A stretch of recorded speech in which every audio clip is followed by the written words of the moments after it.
Cash, welcome. First Super Rugby season, you must be excited to take charge. Yeah, thanks. Very excited. It's a great opportunity for us to see where we are. It's a great opportunity for us to reevaluate our systems. Very excited. Thanks, Brendan. You've obviously come through two Currie Cups now. The challenge is going to be so much greater in the Super Rugby season, and you've lost a couple of players like everybody in South Africa. I suppose the first part of the question is one that's a hard one, which I always ask everybody is, do you believe the South African team, with all the losses and all the players playing overseas, can still win a Super Rugby competition? Yes, I do believe so.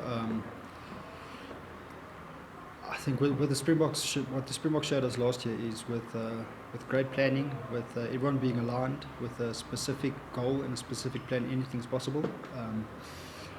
Also, as unions, we've got such depth and talent, even if it's young. Is it a rock up and you're going to win it? Definitely not. It's a tough competition. It's week in and week out. But I'm an optimistic guy in general, so I've got great hope for a South African team that's got a good chance to win it. There was maybe a bit of criticism when you took over for the Currie Cup, given your background being in strength and conditioning, and you faced these questions before you know. Do you feel the fact that you guys got to the Currie Cup final last year sort of almost silenced some of those critics that show that your ability as coach?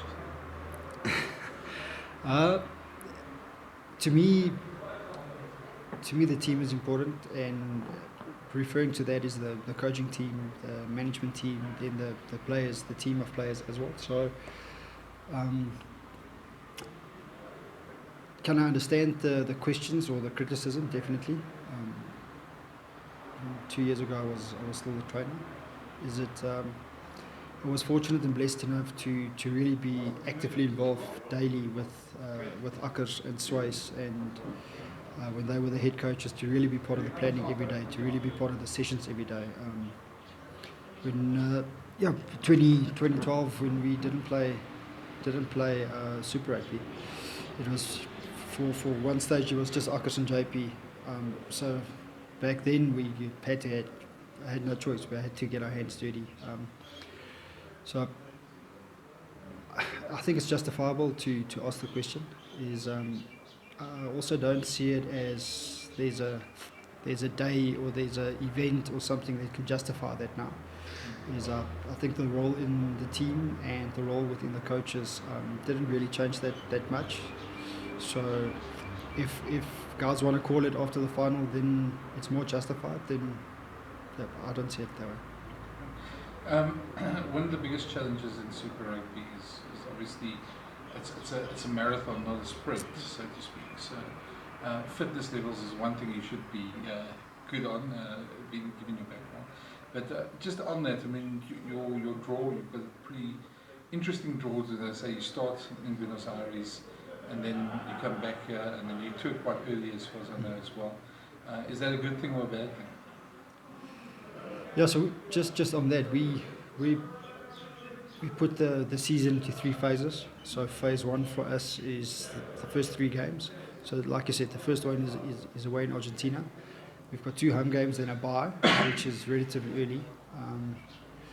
But maybe being a little bit younger, everyone being new, it's a good. The timing of the bye is good for us, and then we straight to tour for 4 weeks. So the second phase is an 8-week phase. So the first one is 3 weeks bye, 8 weeks bye, and 5 games. Hopefully, if you make playoffs, then it's become 6 or maybe 7 or maybe 8. So we did split it into 3 phases, purely for us to get a better picture of the challenge coming. And again, with the bye being early and the tour being early, I quite like touring early. I think it's good for the team to spend that amount of time together. It's good for the young guys that maybe never toured before to get it out the way. So I think out of the first 7 or 8 rounds, we play six away games with a bye. So out of the first 8 rounds, we've only got 2 home games. One of the keys that I know we all talk, and they were talking about earlier about the expectation on the team as such, but one of the keys in the South African conference, which maybe a lot of people tend to overlook in the media, is the Jaguares. I mean, and last year they won the conference, they made the final, and you guys were the only guys who beat them in Buenos Aires in the last 2 years, I think it was. So on the one hand, if you don't beat the Jaguares and you don't win those 2 games, you let them get off to a good start. Whoever qualifies from South Africa has got a playoff place away, so that makes it much more difficult. So that must be, and you facing them first up. So to win in Buenos Aires must be almost a huge goal in the beginning of the season. Yeah, that'll be a massive start for us. We've played them last year, the first game there as well. So in terms of preparation and the way of preparing for that, at least we've got a little bit of a blueprint. Their rise in Super Rugby has been quite impressive. I mean, they've only been in for 3-4 years. To win the conference last year and to play in the final, they'll take a lot out of that. I also believe that them not making the playoffs in the World Cup will have a big influence on them this year, so that they'll be highly motivated. So it's a tough challenge, but it's a nice challenge. Taking the team away that early, it's a tough travel, but that's a tough travel for everyone. So it's not an excuse. We're looking forward to that first game. In a way, maybe we'll talk about the young South African teams, but in a way you guys got a bit of an advantage because a lot of your young players have already got a Super Rugby season under the belt. Guys like Wendy, Tyrone, guys like that, and have excelled in that first season. So they know, whereas a lot of the other teams, youngsters, are coming into Super Rugby for the first time. Is that an advantage as well? Yeah, first off, like you said, we are blessed with amazing youngsters in South Africa. We've got great youngsters at the Lions. Also, like you said, it's their second season probably, where for some other teams it might be their first season. So that experience, just the know-how of what it is to travel, the know-how of what a Super Rugby game entails against a New Zealand team in South Africa and away, and the Australian team's a little bit different here and there. So will experience help? I think experience will always help. Does it automatically make you better? Not necessarily. So for us, it's again just restarting and tapping into that excitement from the youngsters, but also we know they're a little bit more experienced. What does a guy like Yanni du Plessis and Willem Alberts, who's obviously hopefully going to join you pretty soon as well, what does that bring to the side? What do you expect from them in terms of their role in the team? Yeah, hopefully Willem can join us soon. I was hugely impressed with their energy that they brought in, being a little bit older than anyone else. They jumped at the challenge. They've got a great energy in the meetings in the team room. You're not 37 years old and still playing professional rugby if you're not professional. If you don't have a fair amount of conditioning, if you don't understand the detail. So that side, that professional side, is what I'm very impressed with Yanni and Willem. So obviously any youngster or any player can learn from that. So bringing that side to the team is nice. It's nice to see, but also the eagerness to train and the eagerness to do well was refreshing. In terms of style of play, I mean, we saw quite open style of play in the Currie Cup that you guys employed. You're sitting in a bit of a situation where you could go either way. I mean, you've got some with guys like Willem, Carl Brink, guys like that. You can really play a tight game if you wanted to, and then you've got the Vincent and Abjivas who can really turn it on. How difficult is it going to be? Well, first of all, what type of style are you looking at playing in Super Rugby, and is it going to be so easy to switch during a game? Is that sort of the blueprint you're going to follow? Is try and open it up later in the game? Generally, the perception is when you come to Ellis Park, it's going to be open and running, all of that. It's also so deeply embedded into our DNA that it'll be foolish for us to move away from that. Again, what the Springboks showed us in the World Cup is that there's different ways of applying pressure. I think the way they did it and how they did it was unbelievable. So I believe the defensive structures from the opponents in Super Rugby and Currie Cup would be slightly different. We're expecting a bit more kicking on us in Super Rugby, which in Currie Cup it was a little bit more attacking. Same, we're expecting a big rush defence coming probably from most teams in Super Rugby.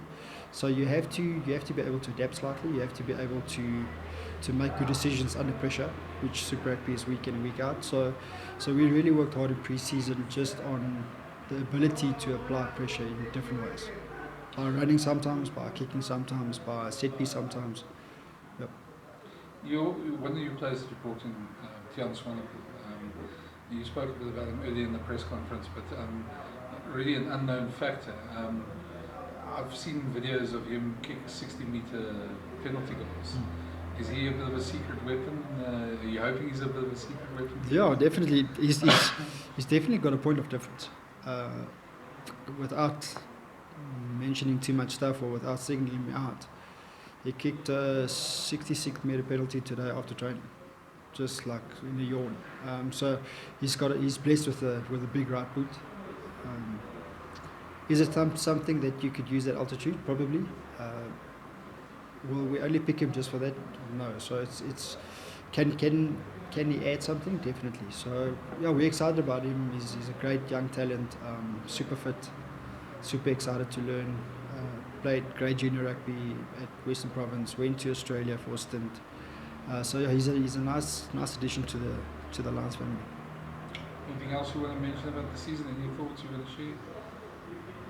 No, we're just really excited to go out and grow the game that we want to play, to really grow as a team, to understand and be aligned in thought, in physical preparation, in mental preparation. So yeah, we hope that the weekend result will be a result of how we're going to work. We're really going to work hard in the week. We have been working hard for 3 months, but with the hard work, we also believe that it's smart work and not just going hammer and tongs.